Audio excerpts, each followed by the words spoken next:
In this video we will show the induction heating related to eddy current in non-magnetic materials. First, let's use some aluminum strips that were used in the experiments on microwave transceiver. The power supply current only increases slightly.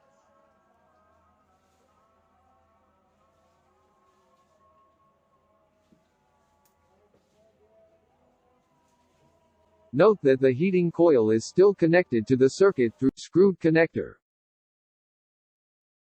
Now after the connector has been broken, the heating coil is soldered to the circuit board. The power supply current is lower when the coil is not loaded.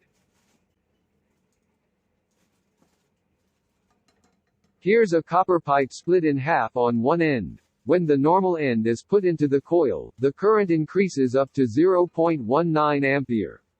When the split end is put into the coil, the current increases up to 0.18 ampere, which is not much different than before.